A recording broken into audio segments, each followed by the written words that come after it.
Hey everyone, my name is Mr. Whiskey and today I'm going to share with you what I believe is the best Berserker gear set after patch 1.07 released.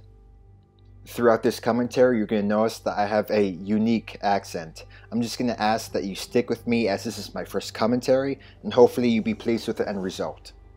Now before I start I need to warn you, the grind is real. Be prepared to use thousands of coins and materials. In addition, your character needs to be at Prestige 5. I believe that's worth it because the Berserker is one of the best anti-gang characters in the game. For Helm I went with defense and exhaustion recovery. As a quick side note, our chest piece negates our overall defense by 8.1%, so defense gained by 3% in our Helm is going to help negate that. Exhaustion recovery is important because as of now everyone is using the Centurion, which as you may know demolishes your stamina bar and gets you into the exhausted state so it can punish. An exhaustion recovery bonus by 76% will help you get out of your exhausted state and back into the fight. Debuff resistance used to be viable before patch 1.05 when it would reduce the amount of time that your guard broken, but since they patched that, debuff resistance hasn't really been a viable trait.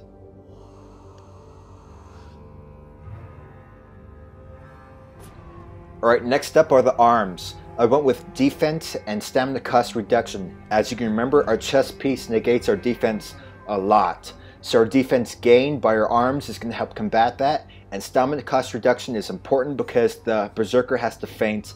We don't really have an unblockable, so the only way that we can open up someone is by feinting. That's pretty much it.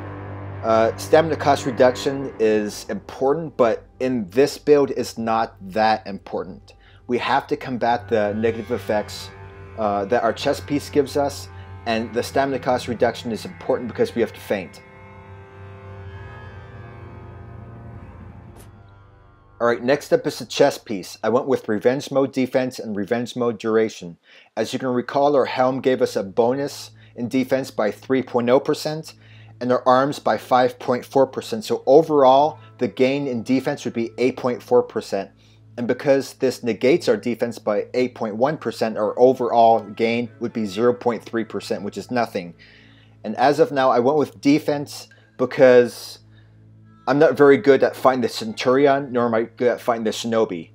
So until I get better at fighting both of those, my bigger stat and gain will be Revenge Mode Defense. And Revenge Mode Duration is important, but not as important as my defense.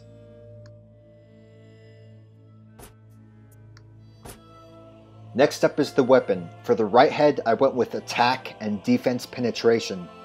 Until they buff block damage and make chipping viable in the game, I don't really see this trait being very strong and would recommend that you stay away from it. Defense penetration is important because it will help combat defense builds, which can only lead me to wonder how dreadful Shigoki defense builds would be. An increase in attack is always welcome, especially with a character who can deal as much damage as the Berserker. For the left head, I focus my efforts towards my revenge build. Having a 19% revenge gain increase and a 22.1% revenge mode attack increase means that I'll be doing more damage over time, which is awesome. As a Berserker, I need to play my part as a close distance harasser. The more I can get my revenge mode up and running, the better. This is going to be the easiest way for me to rack up the kills and get to the top of the leaderboard.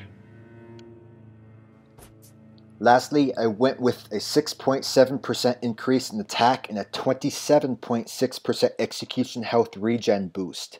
For this build, I'm going to ask that you ignore revive speed as we are going to focus more on our overall damage output and our health regen. Our 6.7% increase in attack negates the left head's negative 6.7% effect to our attack, making our overall attack increase by 4% from our right head. As an assassin, health execution regen will help us escape sticky situations and gain our last bar of health as quickly as possible. This may be a bit premature, but I believe that this will be the best build in the game. Before patch 1.07, feats were still viable in the game, but their cooldowns weren't important.